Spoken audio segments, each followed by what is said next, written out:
Hey everybody, welcome to Geek Addicts.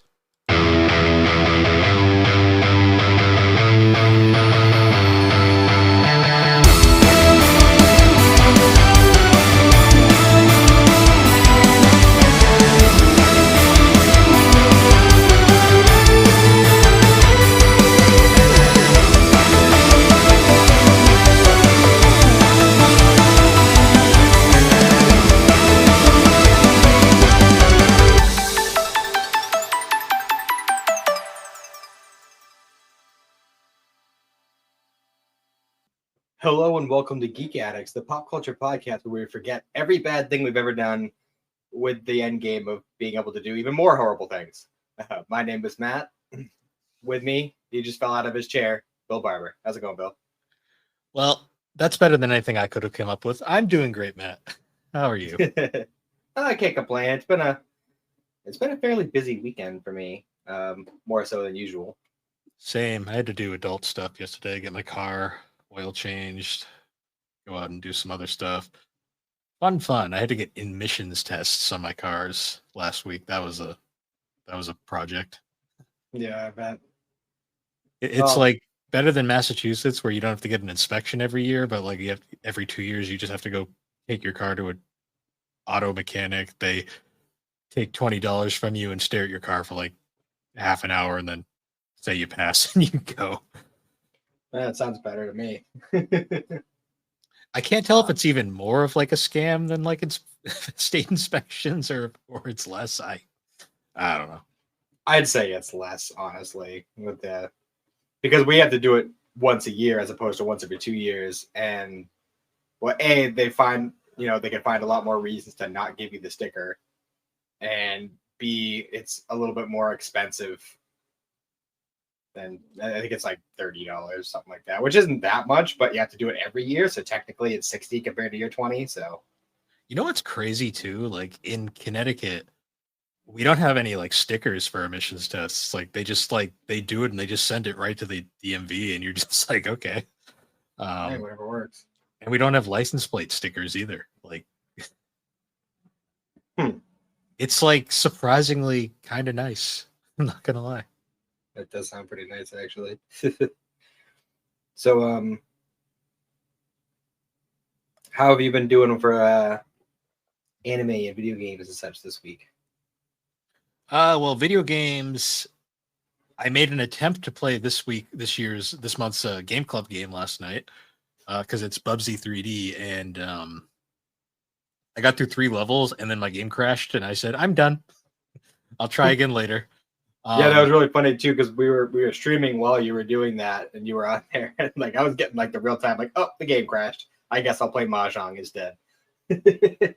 Yeah, because I was messing around with my 3DO for the game we're covering next week, and I was using Triple Threat Shanghai as a test game real quick, and I kind of got sucked into Mahjong for like an hour, which is always great. It happens.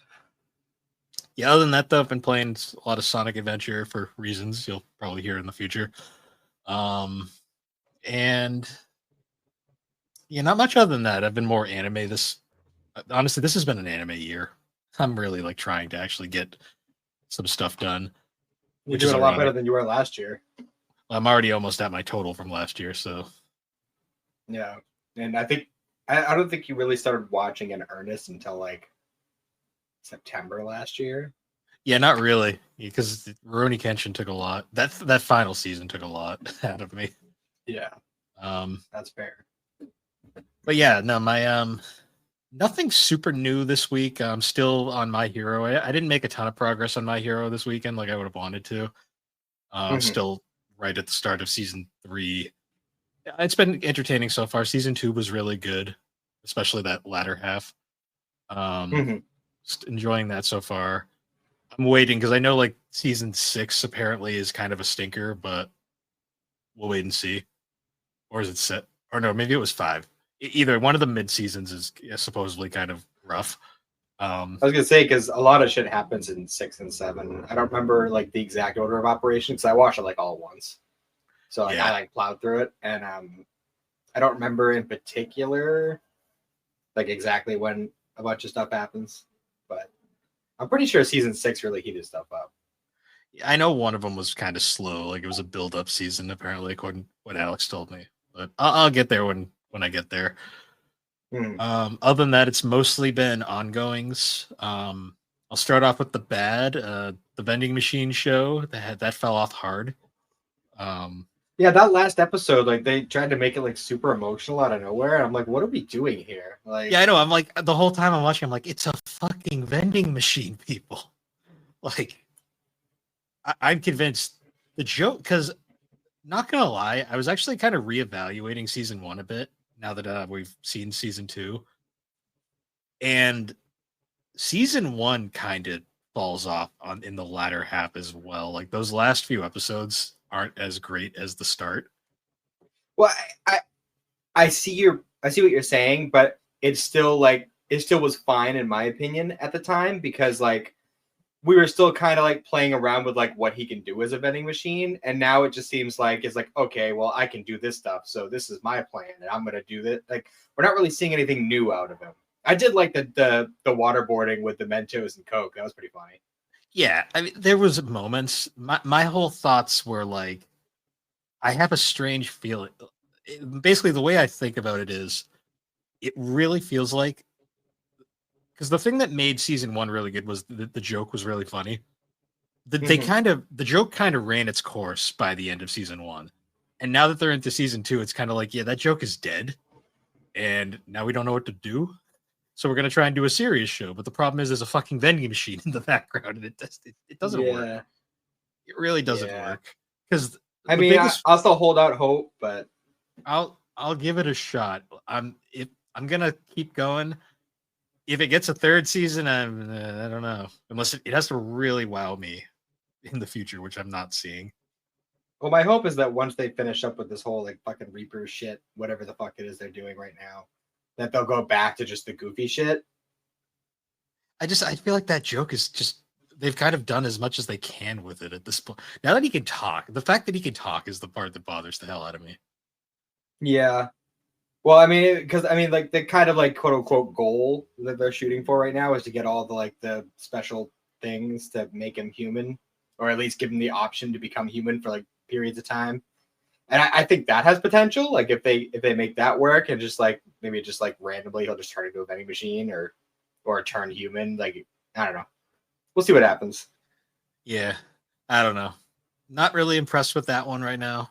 On the opposite side, Don to Don has been getting me a little bit. I'm still not. It's not like a favorite by any means.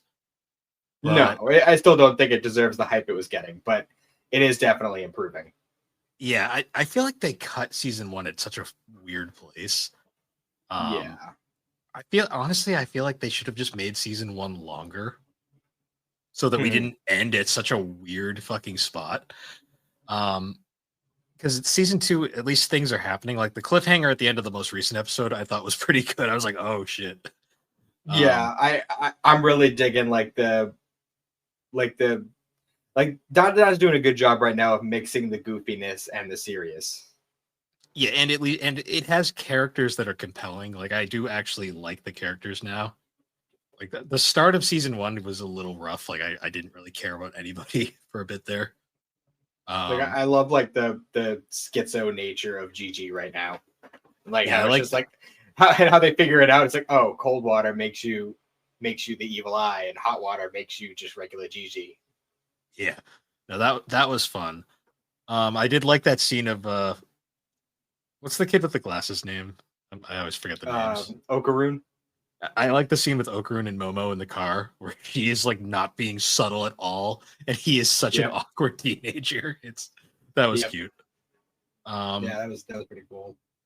Also, it's just like, hey, we're all gonna live together now because we kind of need the help. Yep. Yeah, that was fun. And then as for other shows, My Dress Up Darling season 2 has been very interesting. It's weird how like, because I'm not really massively into super fan servicey shows, but this one kind of gets a pass because it's like that's kind of the joke. Yeah, I watched another show like that this week. We'll get into it in a minute though, but yeah, they're few and far between the ones that I can actually stomach. The most recent episode of Dress Up Darling 2 was like crazy because it literally went from like I started watching like this is fucking unhinged to this is really somber and emotional to how is this even more unhinged than it was before? like Yeah. like I haven't watched did the you newest episode all yet. right, you haven't seen it yet. Let's just say the ending, you're gonna go, what? And then just it ends. It's like it's pretty good. I've been liking that so far. The Kaiju number 8. Kaiju number 8 is I like the fact that I read the manga, but at the same time, like I know what's gonna happen, and I'm still saying like the anime only people, they aren't ready. They are not ready for what's about to happen. That's fair. I'm still like because we watched the episode last night, and I might have to rewatch it this week actually because I was real tired and I was starting to nod off towards the end of the episode. So I don't remember if I missed anything important, but I saw most of it. The biggest plot thing there was the fact that he finally got over his mental block and he's able to go kaiju again. Yeah, and like as soon as they were like, oh, like maybe Kaiju number 9 is putting out some sort of like blocker saying, I'm like, no, he just has the yips. That's all it is. You know, he doesn't want to kill his friends. He's just too nervous. Yeah, he's just too nervous about it all. That's all it is. But yeah, I don't know. I feel like the Attack on Titan similarities is still shining through because there was a point where Eren couldn't do the Titan thing for a while, and then he figured it out. And it's like that we have that thing going on now with Hibino. Kafka. Yeah, Kafka. The thing is, though, like it's there are like the small similarities, but then like the majority of what's going on is like so radically different. Oh, for sure. I mean, they're very different shows, but I feel like and I'm sure, you know, it'll start to veer later on, but in a lot of ways, like the bones of it are very similar. Like if you just look at like without taking any sort of like character or any of that like into the equation, like if you're just looking at the bare bones, like this thing happens and this thing happens, and this thing happens. Like it's very similar. Yeah. I will say, without spoiling anything, because I've read as far as the physical mangas go, you can deduce where this show is going. You cannot deduce where Attack on Titan goes because every season's like, what the fuck. So that's probably it's very surface level stuff. Like there's specific points, and I get the comparisons, but it's kind of similar to like Naruto and Black Clover, where like, yeah, there are minor things that I see that like it's very surface level, and I get why they're compared, but like the actual shows themselves go vastly different directions. Yeah, it's very much like in a similar vein how I always hear that Naruto rips off Hunter x Hunter, and like I see the similarities, but they are such different shows. Yeah. I mean, to be fair, Naruto kind of rips off a lot of shonen, so I mean that's just for the most part, except for like the weird outliers like Dandadan, like kind of all shonen shows are just ripping off other ones. Or Kaguya-sama, like because I keep forgetting that's a shonen technically. Yeah. But yeah, and then it was I don't remember a ton of what happened. The Sakamoto days. Oh yeah, the fucking the cliffhanger at the end. That was reading the manga. I knew it was going to happen, but it was really satisfying to see in the anime. Like the whole like, oh no, he's going after his wife. Psych, it's not his wife because why would it be? Yep. Yeah, I was actually kind of worried there for a second, and I was like, oh okay, it's this guy. Never mind. Yeah, in the manga, I was like, what? But I was seeing it in the anime. I was very much like, oh yeah, I remember this. I love the dude with the bird. He's fun. See, the characters are great. The big problem Sakamoto Days has, and this is as a manga reader, it completely loses the plot. As it goes on. Well, honestly, like my biggest gripe with Sakamoto, and this is, you know, I say biggest, it's a pretty minor thing for the most part, but like I think I mentioned it before. It's like I don't like how they're really starting to make like supernatural powers like a big part of it. Like I really like the idea of it just being a bunch of really skilled assassins. And like, yeah, like, you know, the one guy who has the telepathy shit, like, yeah, like that's like somewhat within the realm of possibility. And then we just start getting some like weird, crazy shit. And I'm like, I don't know if I'm here for that, but Overall, I still enjoy the show. Oh yeah, it's great characters. That's the thing that really carries it. Like I love Sakamoto. I love Lou. Lou's great, especially drunk Lou. Yeah. Mm-hmm. I love I keep forgetting her name, but the girl in the funeral garb. She's amazing. Oh yeah, Buzzsaw lady. I love her. Yeah. Yeah, she's great. I love Sakamoto's wife. Just because she's so fucking like she's so it doesn't give it. She's unfazed. She just doesn't want him to kill people. It's like her only real thing. Yeah, that's her one rule. I love the fact that like in the series, like canonically, she's like, if you can't stop killing people, I'm just gonna kill myself. I'm just like, oh, okay, a little extreme there. Yeah, right. Like she just I don't even think they had been dating that long at that point either. Like, no, very dramatic. Yeah. So I like the fan theory that this is what happened to Koabini in Chainsaw Man after she leaves the series. She just goes on to become Mrs. Sakamoto. Because you notice how similar they look? Like, it's such a weird thing. Yeah. I mean, that's a fun theory, but their personalities are so different. Yeah, I know. She got mentally broken after the fucking burger incident that she just decided that she fucking just became a fucking store owner. Yeah. Oh, I read the newest chapter of Chainsaw Man this week, and I won't go into detail, but they were going real hard taking shots at America in that chapter. It was pretty funny. Sounds like Japan. Even though they both love us and hate us at the same time. But basically, there was one point where the War Devil is just like, "Oh, I love you, America," and then she sings the Star Spangled Banner. Sounds about Jesus right. Christ. I love so. you. Yeah, it's pretty great. So I finished Kuroko's basketball this week. All told, everything together, it's fine. You know, it didn't blow me away like Blue Lock did, but it was serviceable. It was fine. I feel like the difference between Blue Lock and Kuroko's basketball is, I mean, in a lot of ways, Blue Lock does it too, but I feel like Kuroko's puts way too much focus on the sport itself and not too much on the characters. And there are a lot of fun characters in it, but it's just something about it that.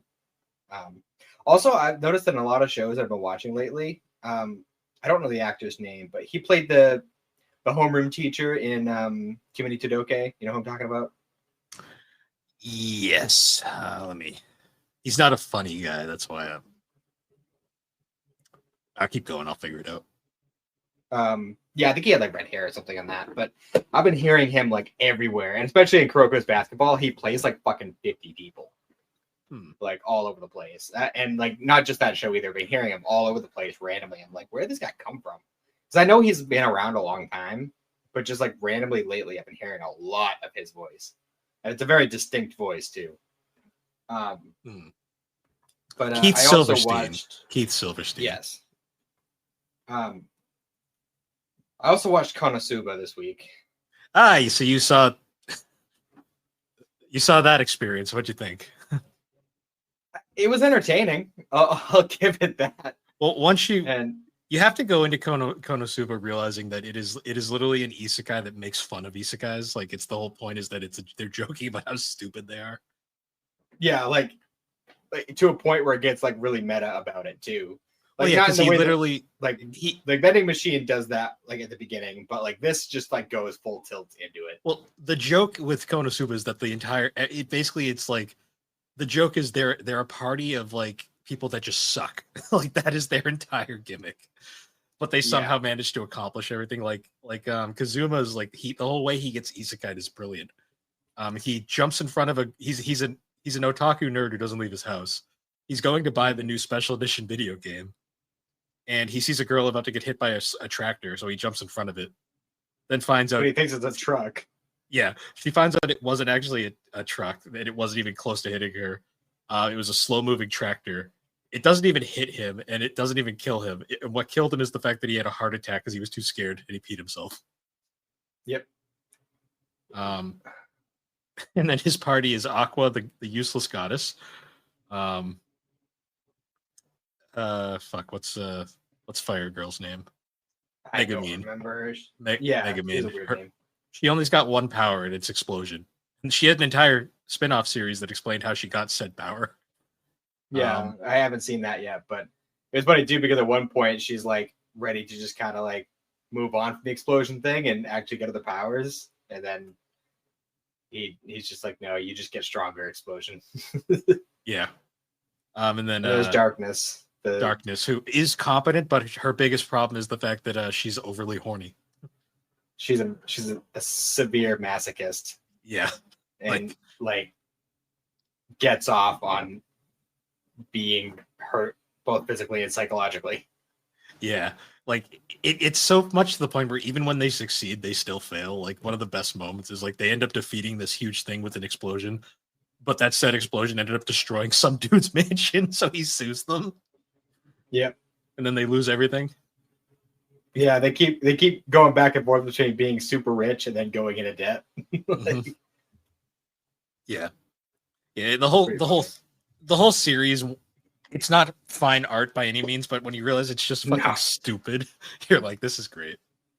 Yeah, it's one of the few like super like over the top fan servicey shows that I was actually kind of able to get behind just because it was so aware of how stupid it was.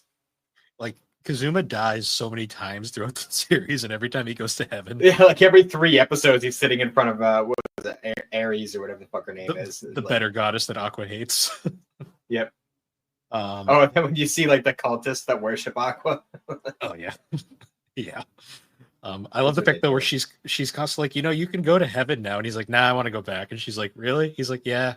She's like, okay, see you in a week. She's like, hey, I'll reincarnate you on Earth, and I'll give you this like perfect life. And he's like, guess I gotta go back. Yeah. I love this scene too, where like the whole reason he ends up with Aqua is because she's like, all right, you can only take one thing in this room, you pathetic loser, and just keeps like pushing it in on him. And then he's like, I'm gonna take you. And she's like, wait a minute. I didn't think this through. The guys just say, like, yes, we allow this. It's just a go. They're like, get rid of her. We don't want her anymore. You can't come home until the Devil King is killed. Yeah, I'm looking forward to the 4th season of that whenever it comes out. Yeah, that'll be interesting for sure. I don't think I don't remember if I watched The Sword of the Stranger last week or this week, but I don't remember a ton about it, so I watched it. That's always a good sign. Well, I remember it being good, but I've watched so many movies this year, and a lot of them have been samurai tinged. So fair. Oh wait, no, I remember. Yeah, that was a good movie. Good. Yeah. Well, I guess if we don't have anything else, we can probably jump into the other anime we watched for our weekly segment. Indeed. So we've got cue the music. The Untitled Darker Than Black segment. I'm keeping it now. Yeah, I guess that's just the title now. We can't come up with anything better. When we do the full episode, it's going to be the Untitled Darker Than Black episode. Yep, for sure. So the episodes this week are The Scent of Gardenias Lingers in the Summer Rain. Yes. Right off the bat, I kind of love this one for the fact that like the main cast of the show like barely appears. Like they show up right at the end. Yeah, well that's kind of like a consistent thing I've noticed is like unless it's like what we had last week, they're not the main focus. They just interwoven into every story. Like every pair of episodes has its own kind of lead that's separate from the main group. This one was particularly noticeable though, like because like in the past ones, like Hay was at least kind of involved. This one, he's just like there, but he's really doesn't have anything to do with what's going on, other than being tangentially involved because of reasons. Yeah, just by chance they cross paths multiple times, and he doesn't really even care about the main character of this arc. He's more just there because he has to be. Pretty much. So these episodes revolve around a private detective named Guy Kurosawa and his assistant, whose name I don't remember. she's an anime cosplayer. Yes. Um, She's played by Rimuru. She is, or the I Said Jump Girl. Yes. And then the detective, he is voiced by. It's the guy, he plays Raleigh in One Piece. I know that. Plays who in One Piece? Raleigh or whatever. I don't remember. Let me look it up. It's a pretty well known voice. He definitely sounded familiar. I definitely know his voice. I just couldn't place him. It's like he's one of the most like iconic funny actors from the time. It's gonna bother me if I can't figure it out. I'm gonna laugh when he's not even on Behind the Voice Actors because he's such a one-off. Well, not even, because I'm pretty sure they come up later. Oh, do they? Yeah. God, there's so many characters in this show. You have to go so far down. Well, yeah, because you get like a whole new cast of characters for every story. What makes it even better is like the fact that like pretty much every well-known funny actor is in the show at one point or another. Oh, for sure. Okay, I either missed him or he's not listed on Behind the Voice Actors. Oh boy. Oh, there's the lady. English. Brandon Potter. Yep, that's exactly who I was thinking. He voices a lot of characters throughout the series, throughout anime. Oh wow, he's not even listed on Behind the Voice Actors. No, it looks like he has a lot of live action shit that he's done too. So he's probably more IMDb than Behind the Voice Actors. But yeah, he was in Street Fighter 6. He played additional voices in Attack on Titan. He's Shanks. Oh, see, okay, that makes sense. All right, I'm thinking of a different actor. I'm thinking of a different actor now. He was unnamed teacher in Fruits Basket's Prelude. Oh yeah, the teacher guy. Oh, he's Goto in Ace Attorney too. That's fun. Yeah, he's been in a lot of anime. He's in Black Clover. He's in most Funimation dubs. Yeah, he's around. He's one of the Earth's. He plays a pool. He's one of the Earth 6 Namekians from Universe 6 Namekians from Dragon Ball Super. Yeah. So he's been around. Like, we spent more time looking than we should have, but so yeah, basically the idea of it is we're with Guy Kurosawa here, and he is what a name, a very bad private eye because he gets no work, and basically a case falls into his lap where he has to find a missing cat for this widow lady, who apparently likes cleaning people's ears. Yeah. Which I'm gonna say, like that scene where she was cleaning his ear with that little pick. And there was one point where his legs shoot up and he says, I'm going. I feel like he wanted to say something else there. Well, considering he runs right to the bathroom, I'm sure we know what they were alluding to there. And also, there was another thing where the cat, not the cat he's supposed to be finding, she's a different cat, but the cat hops in his lap and he's freaking out because he hates cats apparently, and then he's like, "Oh, I need to use your restroom," and then it like switches scenes and he's walking out of the restroom and he goes, "I can't believe I pissed myself." I think that was the dub trying to hide something from us. I'm not gonna lie. Entirely possible, but because they can get away with a lot on anime, but I don't think they're getting away with that one in America. We'll see what happens once Chainsaw Man moves up a little bit further, but yeah.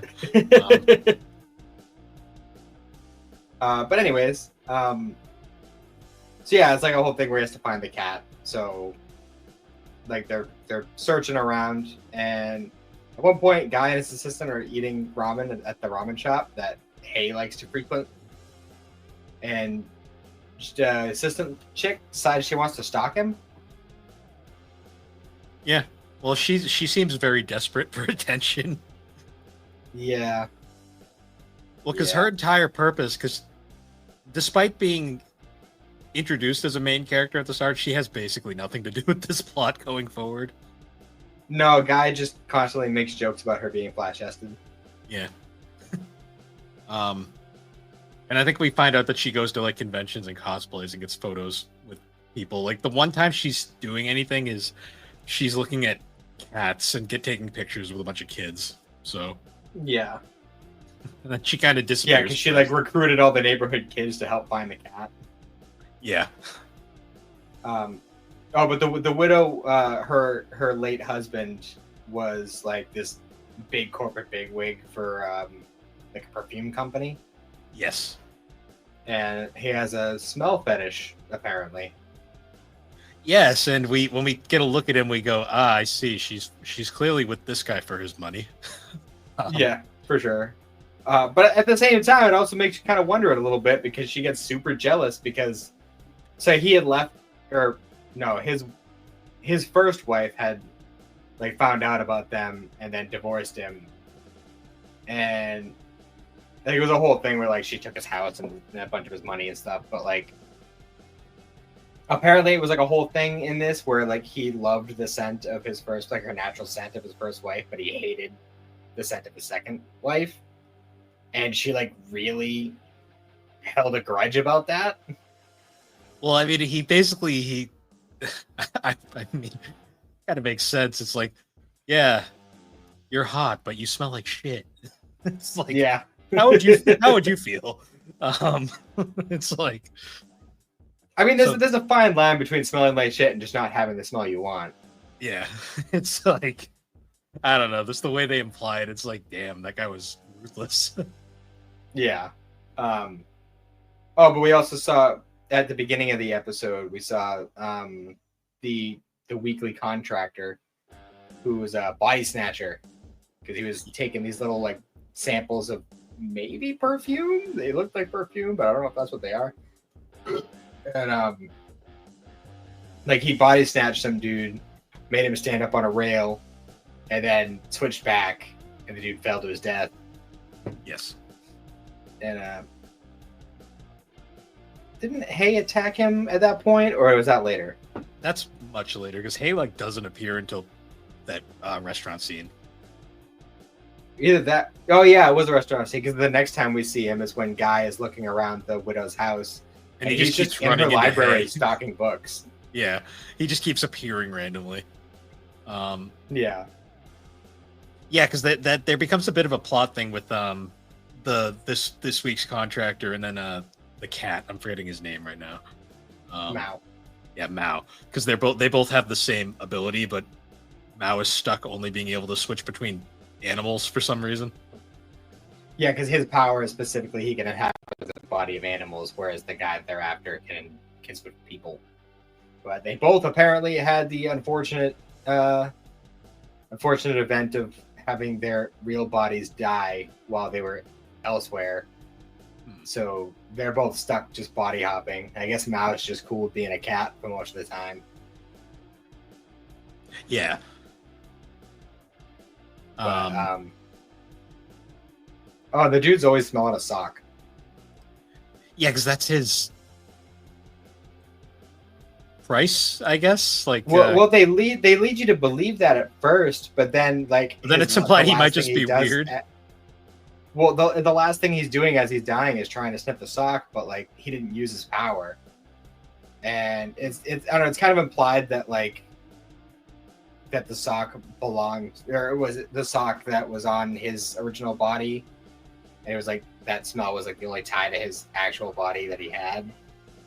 I don't know. Mao explained it, and he said something about like, well, his full price was paid the second his body died, so he could just use it freely now.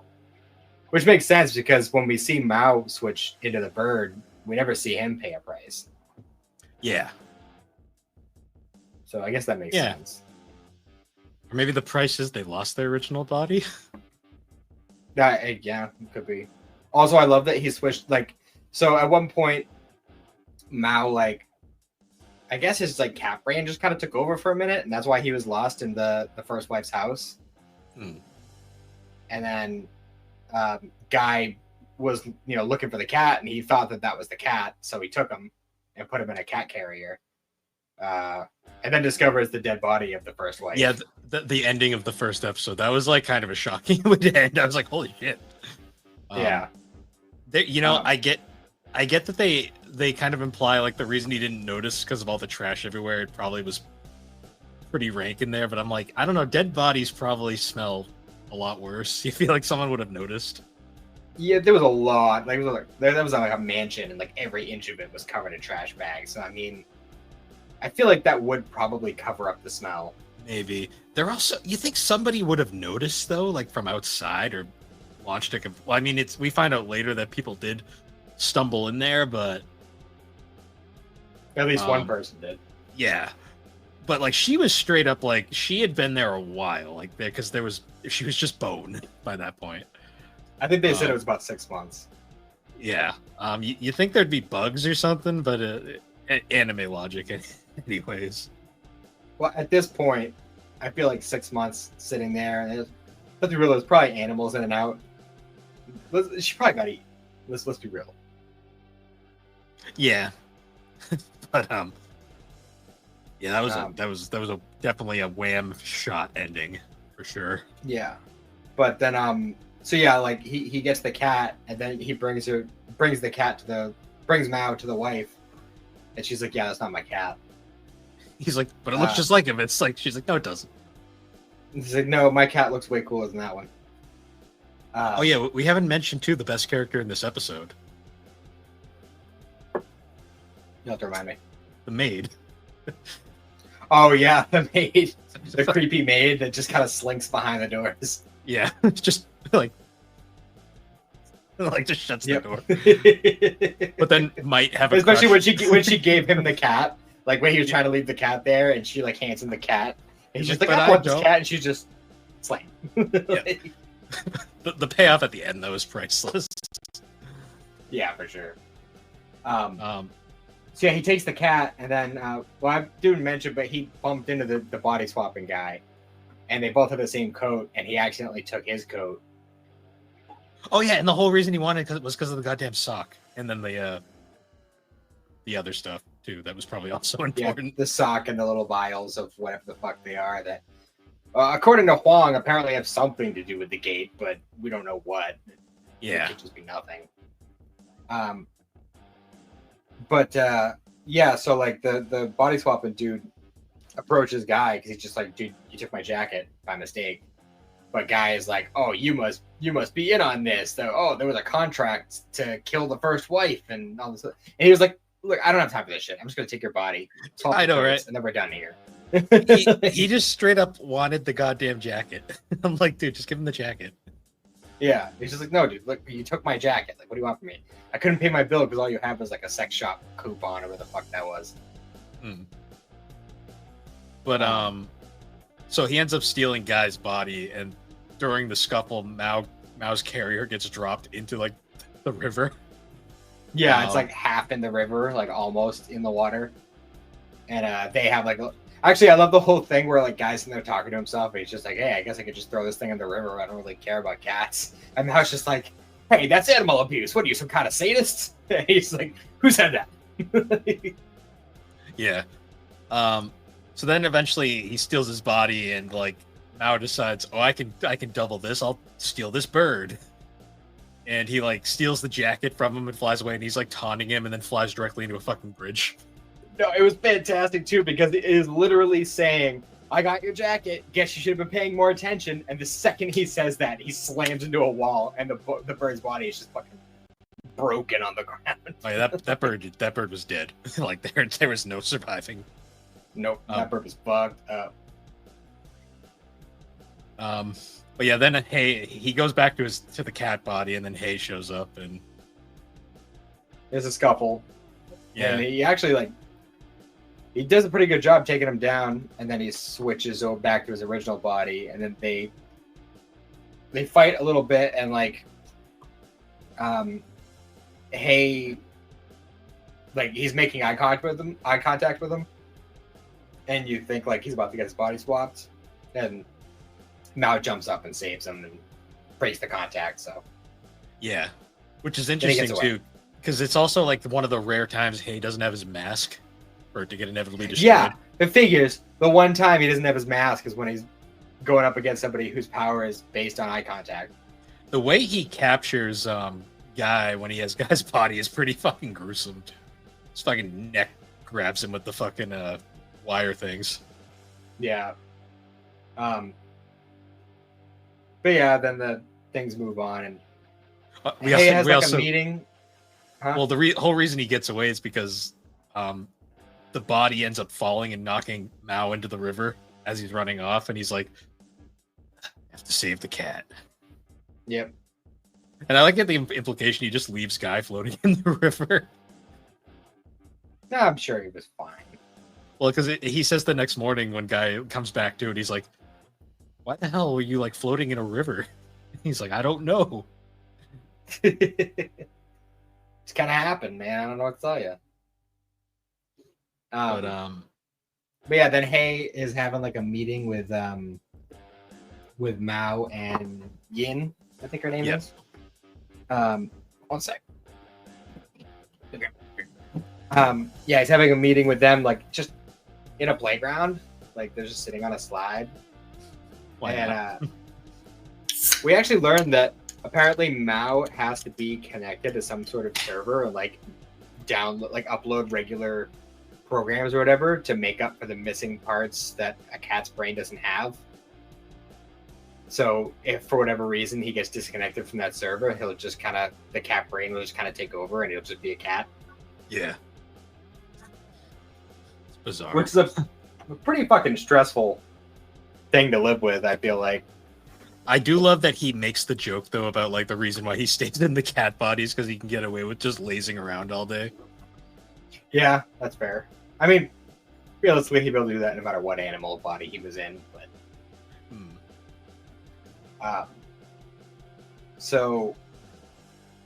also I noticed like as they were having that conversation at one point, Yin just kind of goes down the slide, and then we don't see her again in that scene. It's like implied that she's kind of like slid away. Yes. But so yeah, after all this, Guy ends up having his like big confrontation with the chick who hired him, and it's just like, hey, you know, you killed the first wife, and she's like, no, I didn't kill her, but I did find the body 6 months ago, and I was just like, you know what, fuck this bitch and her perfect natural scent. You can just sit there and rot and smell like shit in the trash. But then 6 months went by, and she was like, I kind of feel bad. I feel like somebody should do something with that body. Yeah. Eventually, the guilt took over, and she was like, she's still there in the trash. I feel like that's not cool. Even though she technically didn't do anything. Like, she's just kind of like, I think she assumed that the body would be found sooner. You think it would, too, with all the trash. Eventually, someone would make a mistake about it, but... Because the neighbor who was playing golf, like, next door was just like, hey, I've called the homeowners association, and they're not doing jack shit. Must be because rich person, I don't know. Something like that. So yeah, they have their whole like whatever confrontation. I don't know if he actually got paid for that or not. Because I mean, because technically, like, she only hired him because she wanted him to find the body. That was like the whole thing behind it. But like, for whatever reason, like that was just kind of the end of the whole deal. And then Hay encountered the body snatcher guy again and killed him. Yeah, the most anticlimactic like Hay fight so far. It just kind of happens. Well, the guy wasn't really much of a fighter. His power wasn't based around that. It was more about kind of staying hidden. Yeah, it just kind of happened. We get the whole sock quote, and then the episode kind of just ends. Yeah, kind of. Like this was the most straightforward, I think, out of all of the plots so far. But it was also like the easiest to follow. Like even like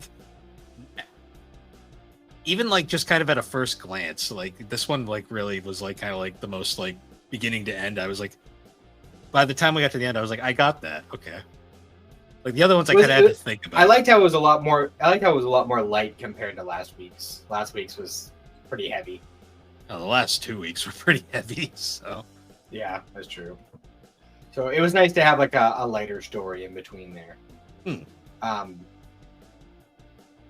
And there was also the part at the end where the assistant chick was talking to guys. She was like, "Hey, do you have any good tips for stalking people?" Because she wanted to stalk Hay.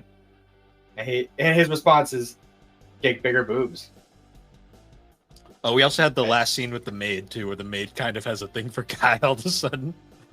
Yeah, like she like is pouring as he's going to leave, and she gives him an umbrella, and she's like halfway hanging out the door, and she just blushes and slinks back into the house. And she's like, "What is happening?" I love the maid. she had a vibe. Yeah. But yeah, that was this week's Untitled Darker Than Black segment. No landlord lady this time though. Nope. I'm sure. But next week's gonna be fun because it's gonna be we're gonna kind of revolve around Chief Kirihara. Oh, nice. Oh yeah, I forgot about episodes featuring her. Nice. And she wasn't in this one. Yeah, not a lot of people were. This one was very self-contained. Like other than Hay showing up, like that was it. Which is really funny too, because those characters are gonna come back. So yes. But yeah, so now on to our main topic for this episode. We are doing the third iteration, if you couldn't tell by that opening, or the title of the episode. We are talking about Death Note, the third section, encapsulating volumes 5, 6, and most of 7. Mm-hmm. So yeah, I noticed we have a few different little like mini arcs here, so I figured we could kind of like tackle them individually because we have kind of like the incarceration arc, the Elder Depression arc. Because I forgot right at the end he was the last arc. He gets Light gets put in jail or suspicion of being Kira. Well, it's more like he's put under observation in like a because they're still in their headquarters building. Like he's not in actual jail; he's just in a jail cell that they put in that building for that purpose. Yeah. And so basically like the whole we have the incarceration arc, the little L depression arc. There's the Yotsuba group arc, and then there's that little bit at the end. Yes, the wham shot, as they say. Yeah, exactly. So we had left off where Light had allowed himself to be put under confinement. So at this point, Misa's in like fucking straight up like straitjacket, like kind of confinement. Light's just kind of in a room. He's just like in a jail cell with like a bed and a toilet. That's about it. And Ryoka's just taunting him the entire time. Yeah, and basically at one point, Light's dad is just like, "You gotta lock me up too because I'm gonna fucking lose it, and I don't know what I'm gonna do if I'm free to my devices." Yeah, I do like the fact though that L's like, he's like, "All right, fine, but you have to keep your phone." And it's like, okay. Yeah, you got to keep in contact. We can't have anybody know that shit's going down. Which is weird too, because Light is also, and they're in the state for like what 2 months, something like that, like 50 days. So like you gotta wonder, like his mom and his sister must have wondered where he was, like why he wasn't contacting them. They haven't appeared in a while. I just realized that. Yeah. So yeah, eventually Light says like the keyword for Ryuk to be like, okay, he's forfeiting the Death Note. And then he just kind of like goes back to like, well, it's like you pay a lot of attention to the eyes in this arc because Light's eyes, the second he gives it up, they go from like the angry squint, like I'm super serious eyes to like bright-eyed, innocent, child's eyes. Yeah.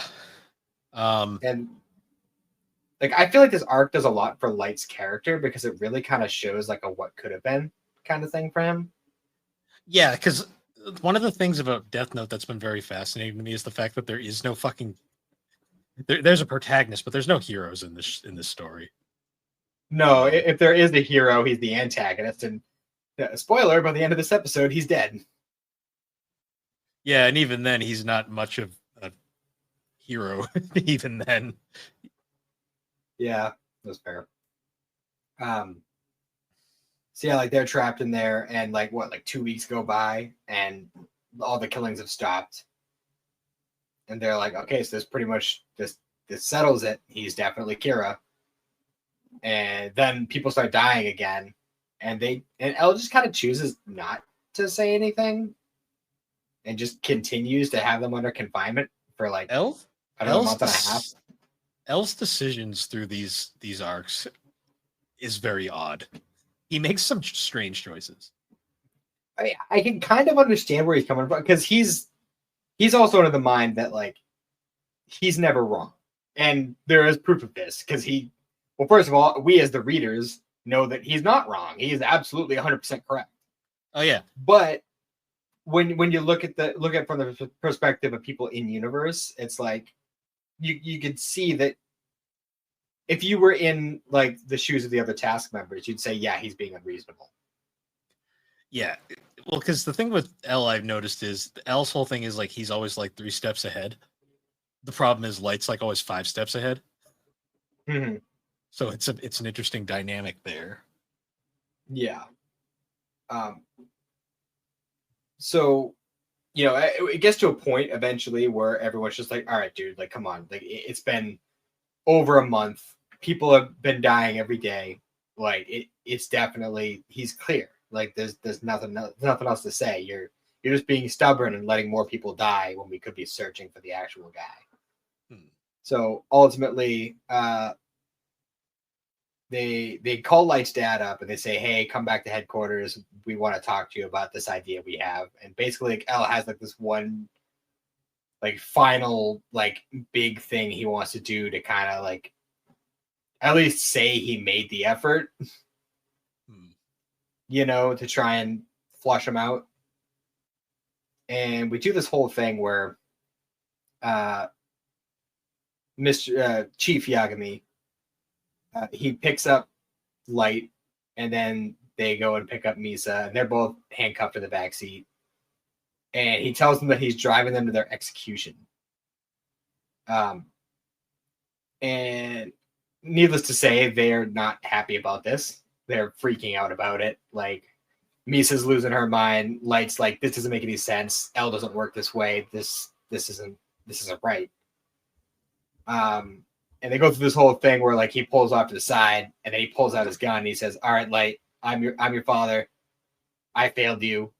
So I'm gonna kill you, and then I'm gonna kill myself, and then somebody will come and pick up Misa later, and they'll take her to her actual execution. And like the whole idea of this was that they were going to try and bait Kira to kill him to save them, and that doesn't happen because he actually does fire, and it's a blank, and that was like the final proof that they are not Kira. But it doesn't matter because ultimately Light has to stay chained literally to Elle at all times. He's so like just kind of like annoyed by it the whole time too. He's like, all right, cool. But he's not really inconvenienced that much. I mean, I'm sure going to the bathroom is awkward, but like he doesn't really care about having alone time with Misa, so that's not really an inconvenience for him. Despite what Misa says the entire time. Yeah. And then it gets to a point eventually where he's just like, well, I kind of feel obligated to be with her now. He's so annoyed by it. I'm just like, God damn, dude. Yeah. That is it's like, oh God forbid I have a fucking early 20s model actress all over me. Like, I'm just like saying, like, this is the textbook example of an unhealthy relationship.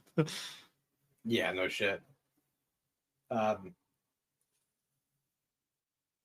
So yeah, they're going through this whole thing and like they're having quote unquote dates. I also In love the fact that the artist goes out of his way to give Misa a different outfit every scene she's in. Oh yeah, well that's one of those like things with like where I think this series really benefits from having an artist and an author like separate, Well, because because there's like, the artist can really take extra time to really get all those details in. well, because there's like those random pages where suddenly like the art gets super detailed, and you're like, holy shit.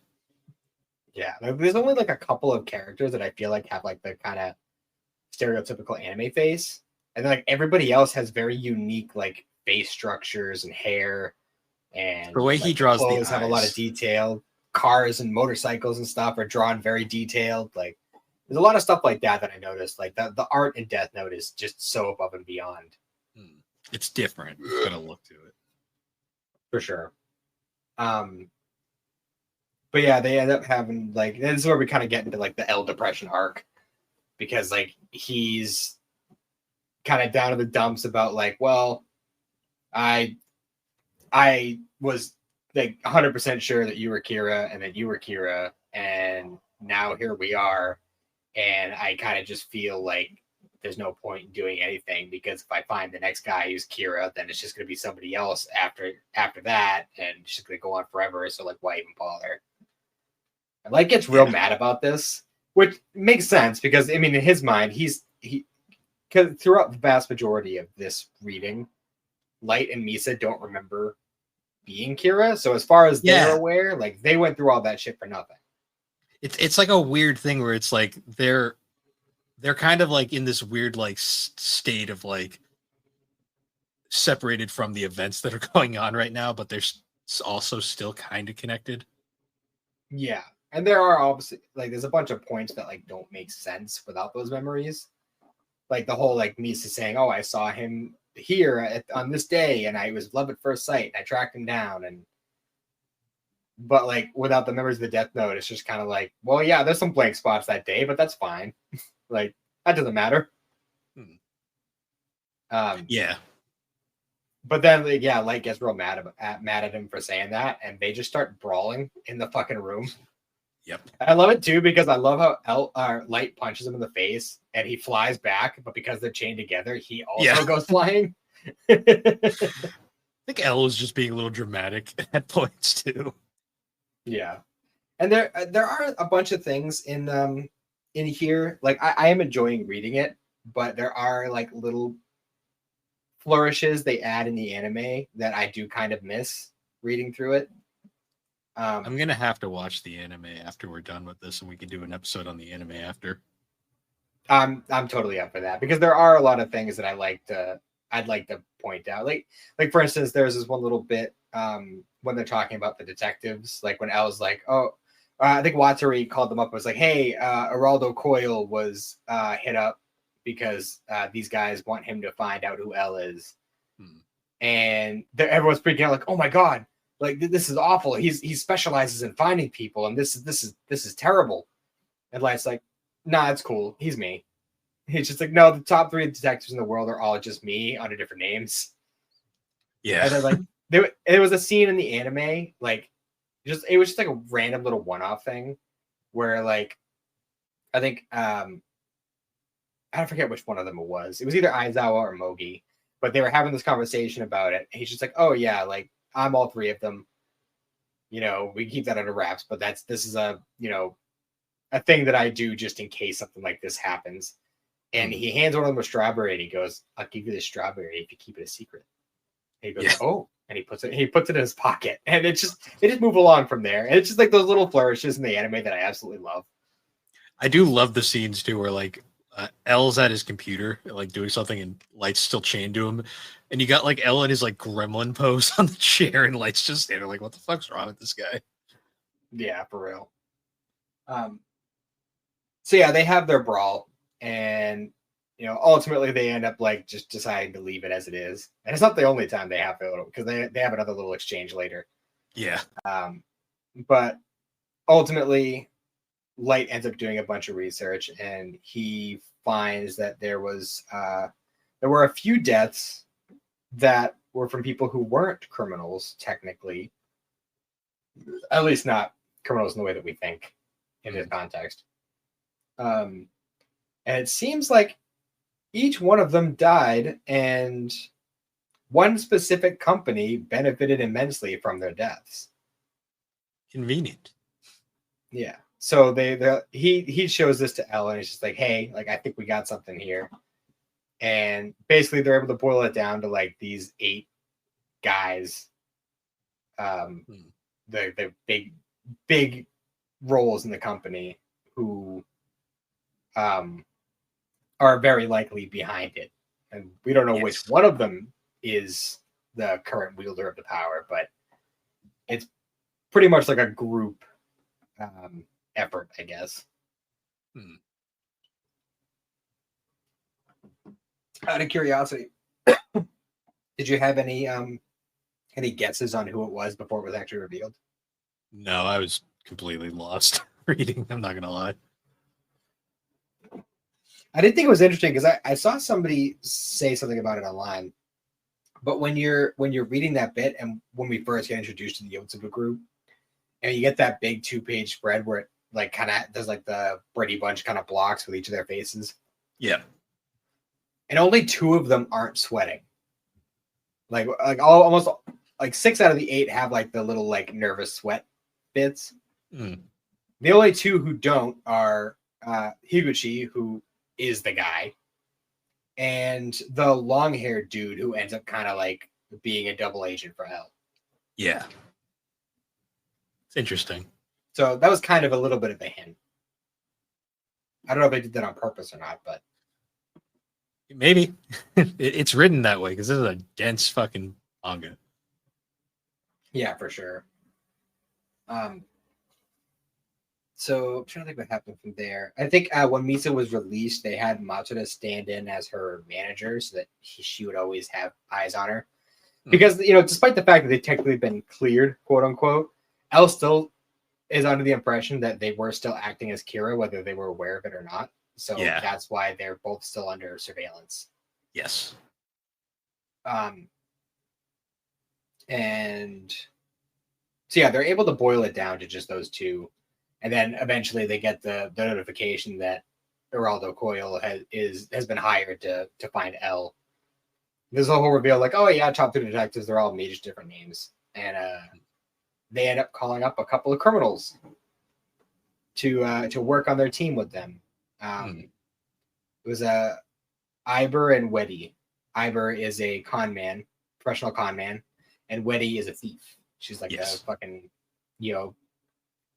black body shoot and night goggles kind of thief. And they're both like the best in the biz. So, they get Iber to kind of do like the undercover kind of bit where he's trying to get close to the Yotsuba guys. And then Weddy is going to like try and like place cameras and bug their houses and shit to figure out who it is. And then I don't know what happened. Matsuda just kind of had like a weird like inferiority complex at one point because he's just like, hey, all I'm doing is being a stand-in for Misa's manager to keep an eye on her. Really not doing anything else, and everyone's making all these contributions, and I kind of feel like a schmuck just standing over here. So randomly, he kind of has the bright idea to just kind of go off during her movie shoot and break into Yotsuba and try to listen at their door when they're having their who should be killed meeting. And this is like there's like 2 or maybe 3 big impacts that Matsuda has in the story, and this is one of them. Yeah. So basically, he's listening at the door for like an hour or something, and like he hears enough to be able to conclude what they all suspected. But like right as he's about to leave, they open the door to go to the bathroom, and he's just right there. Surprise! So it's like, oh fuck, I'm gonna die because they are definitely going to kill me. And he's right; they were going to. But basically, he's really good at ad-libbing because just instantly he was just like, "Hey, I'm Misa manager, and we want her to be your new spokesperson and appear in commercials and all this stuff." And Like he was actually really quick on the draw there. He was very, very good ad libbing.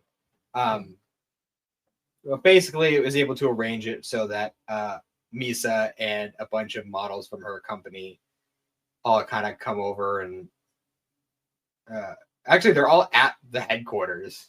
And something I didn't realize at first is they're all like at the Kira Task Force headquarters building. Yeah. And they basically have to like do all this crazy shit to kind of fake Matsuda's death so that they don't kill him. Yeah. It's just bizarre. I love how L is just so annoyed that he had to like actually be a part of that. Like he was like in like the EMT outfit in the truck. Like I don't know. I just thought it was really funny how fucking annoyed he was by it. Well, he's just like kind of annoyed this entire arc, to be honest, because he's like trying to figure out what the hell's going on. Yeah. Oh, and I don't know if this happened before or after, but there was also a big thing where Yotsuba had threatened the police. So they pretty much called off all efforts on catching Kira officially. So it kind of became a thing where it's just like, okay, well, you can stay on the task force and keep working towards catching Kira, but you'll lose your job and you won't have any income. And it becomes a big thing because, I mean, Light's dad, he's at a point where his kids are pretty much grown and they'd be able to make it work. And then Mogi and Matsuda are both bachelors, so they're fine. But Aizawa was really struggling with it because he has a very young child. He's still pretty early in the marriage. The work he's doing on the task force is already straining their marriage, so it becomes a real nail biter kind of decision for him. But it turns out El was being a dick again because he had put aside funds to support all the task members financially at a time, and just decided not to mention it because he wanted to see what he would decide to do before he told them that. And then Aizawa, like as soon as he hears that, he's like, "All right, fuck this, I'm out." Like he's like, "I'm not working with somebody who's gonna fucking do shit like that to me. Like that's not cool." I got another shit. Questionable decision from L during this arc. And at that point, I feel like they'd all been sufficiently tested as far as their loyalty goes. Yeah, it's weird. Like he shoots himself in the foot quite a few times throughout this segment. Well, ultimately, Aizawa splitting off ended up working to their benefit. But we'll get to that a little bit later. So we had the whole Matsuda faking his death thing, and that's going well. Yes. And they have Mogi take over as the manager, and they end up going forward with Misa being a spokesperson. So that was their kind of like in, so she could go in and like actually talk to them, and they could try to figure out who's who, what's what.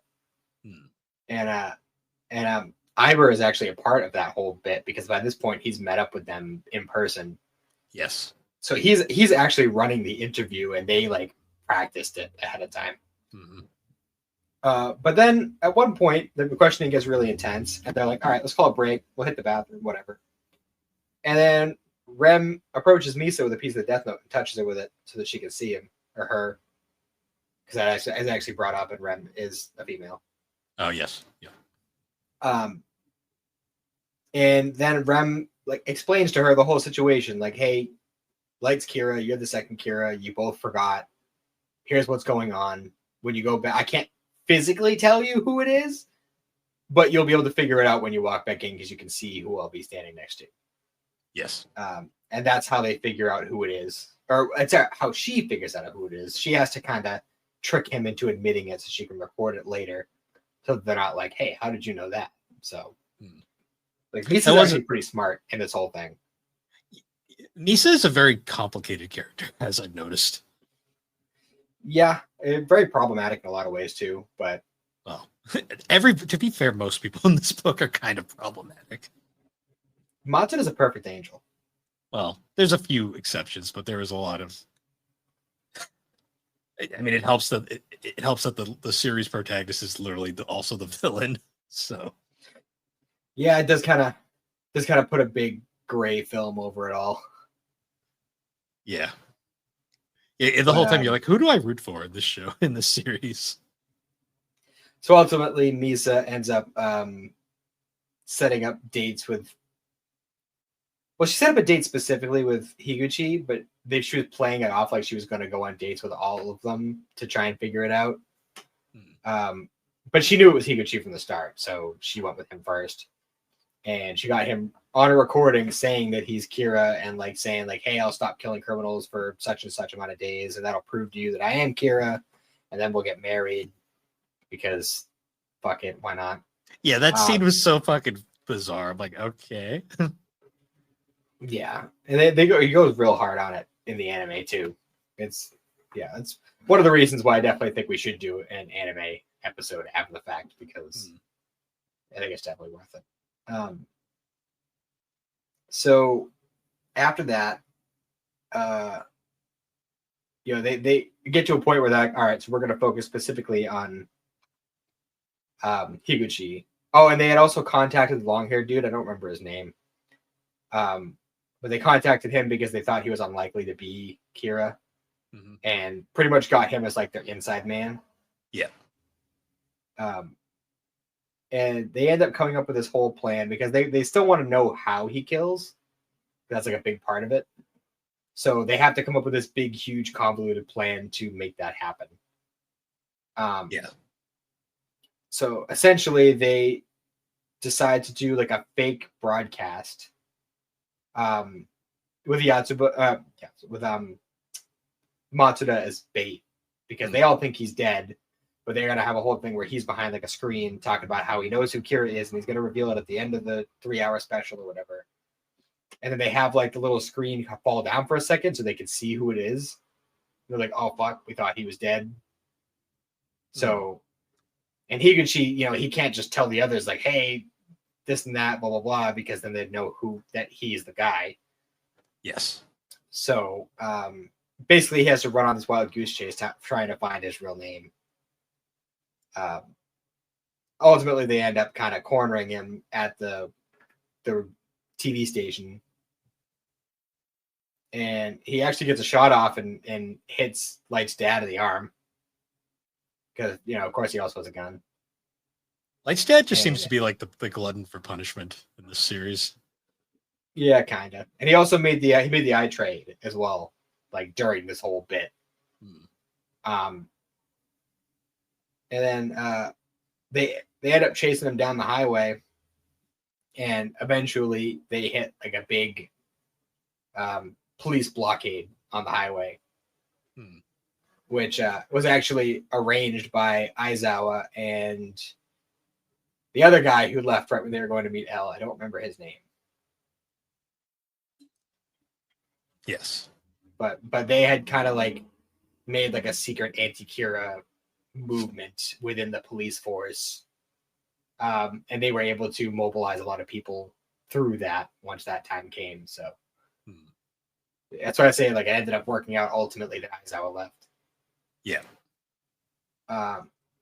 So they end up catching him, and then Light, he tells them about the notebook, and as soon as the first person touches it, they start freaking out because now they can see Rem.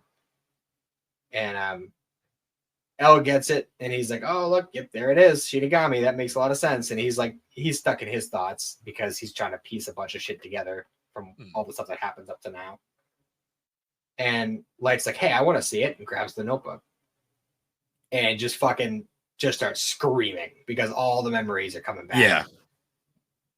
And basically, I guess it's a thing where like, unless you have ownership of the notebook, you only have the memories back while you're touching it.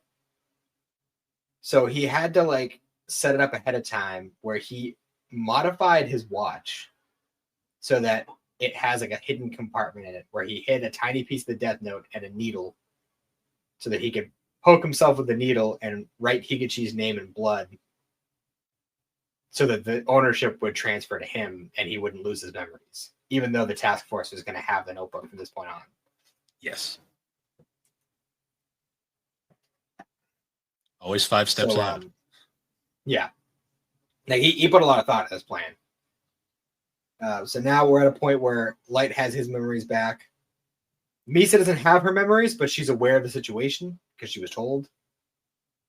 And Elle's still kind of clueless, right, to what's going on.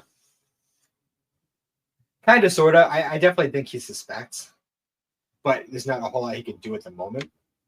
But that's when we learn, like, once they're back at the headquarters after the fact and they're studying the notebook and they discover that, well, we discover, I should say, that Light had implanted 2 fake rules into the notebook. One of them was that, what was it? Oh, yeah, it was, one of them was, once you start writing names, you have to keep writing, or else after 13 days you'll die. And the other one was, if you make the note unreadable by burning it or tearing it up, then anyone who's ever touched it will die. So that keeps them, well, first of all, completely clears Light and Misa from suspicion because they are both in for 50 days. And the other rule makes it so he doesn't have to worry about them just deciding to burn it. Yeah. So kind of setting everything up for the last rush, I guess. Yeah. The big twist of this arc. So from this point, Misa's free, and Light tells her to go and dig up her old notebook, which is just kind of out in the woods somewhere. Did that happen off screen? Well, we kind of saw it a little bit at the end of last week's the last reading. Okay. Because we just kind of saw him in the woods, and Ryuk said something about, like, oh, I didn't think the death note I gave you would end up buried. But he was actually talking about Misa's notebook because they did like a weird little switcheroo shit so that Ryuk would be tied to Misa's notebook and that Rem would be tied to Light's notebook. 5 steps ahead. And that does end up kind of changing the whole game. Yeah. Because he ends up basically playing Ryuk at this point, right? More playing Rem, but yeah. Okay. So Misa digs up the notebook, and Light had put a little note in with it, basically saying, hey, the day that you were caught, you met my friend who called himself Hideki Ryuga at the university campus. That guy needs to die. You had the eyes at the time, so just, do me a favor and write down the name, and then everything will be cool, and I'll love you forever. Yeah, he just almost verbatim what he says. He just uses her so often, and she just goes with it. Oh, for sure. It's just ick. Anyways, yeah. And she's freaking out because she can't remember the name. She used to see thousands of names a day, and now at this point it's been months. So yeah, she doesn't remember. And he even says at one point when he's having one of his monologues, his inner monologues, that like he didn't necessarily expect her to remember, but that would have been the best case scenario. Yeah. So immediately after realizing I can't remember the name, she makes the eye trade again. So now she's at a quarter of her lifespan. Mm-hmm. Which pretty much like she does the trade, and then she comes back to tell him what's what. And Rem sees her lifespan has changed. She's like, oh, fuck, she did the eye trade again. That's not good. Yeah. So, she explains the whole situation to him, and he's like, yeah, I get it. It's fine. And so she ends up taking the role of Kira at this point. Like, as soon as Higuchi died, like, she kind of took the mantle back up and started killing criminals on his behalf again. Mm-hmm. And Light is instantly suspicious. He's like, oh, the second we release her, people start dying again. And she's like, well, I mean, technically it was after Higuchi died, people started dying again, but whatever. And then basically Ella has this whole plan where he wants to test those rules, because those last 2 rules that Light had added into the notebook, the fake ones, mm-hmm. they're the only things that get in the way of his theories. So he wants to test those rules just to be sure. So he has this whole plan that he wants to put in motion where he's going to have a criminal who's 13 days away from his execution date, write a name in the notebook. Probably another criminal who's due to die that day. Here. And basically, like, if he doesn't die after 13 days, then he'll be pardoned or whatever.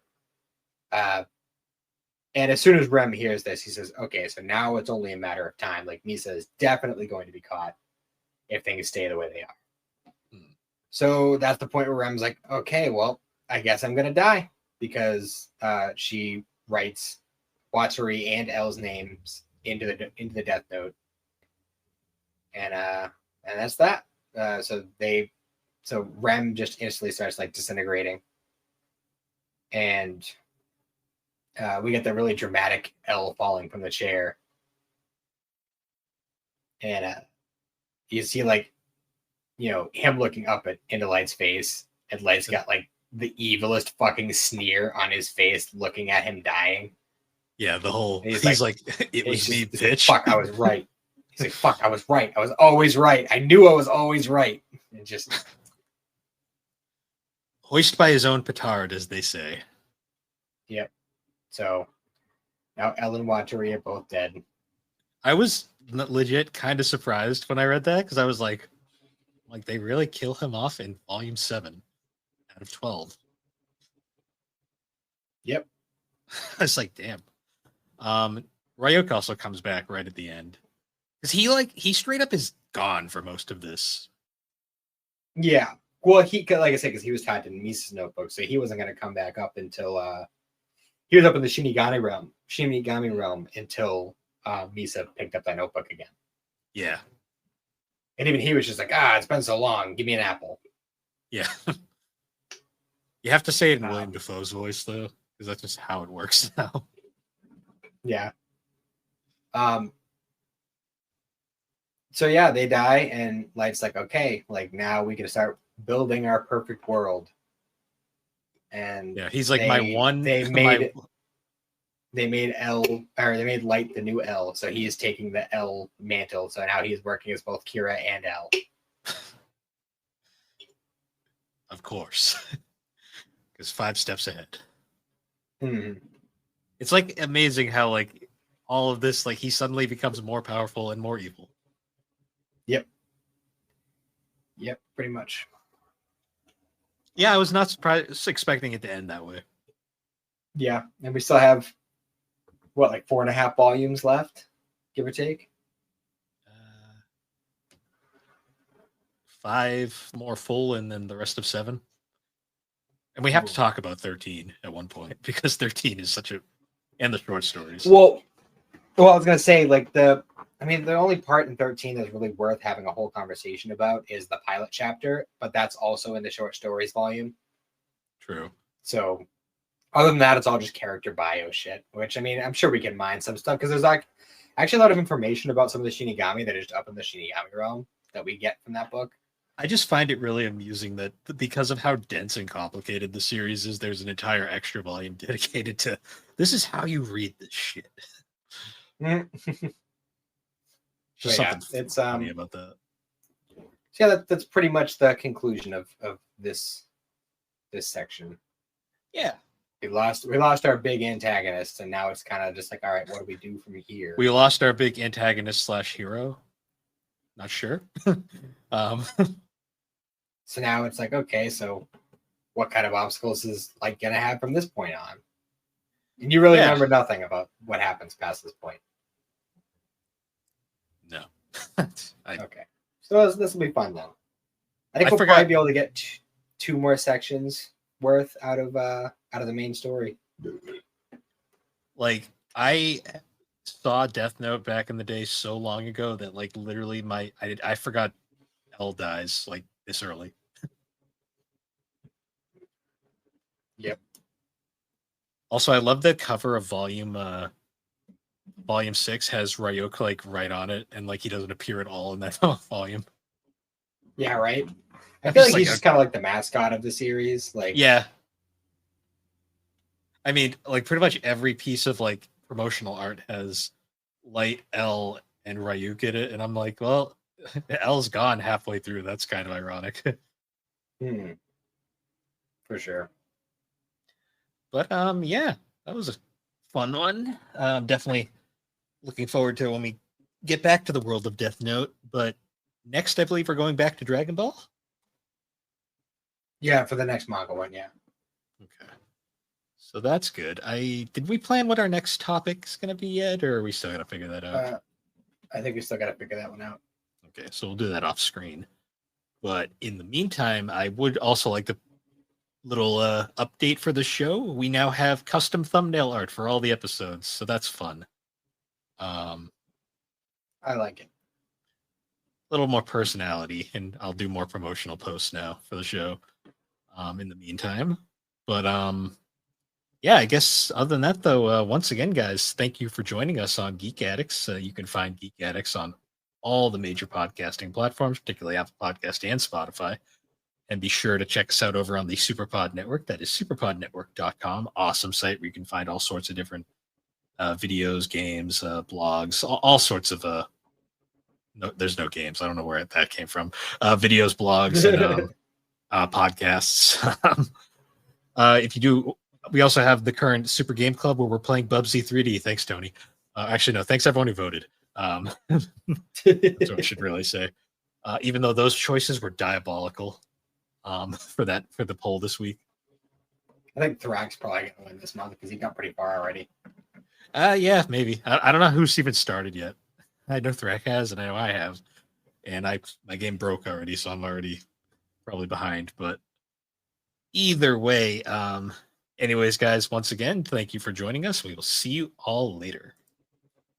Have a good one.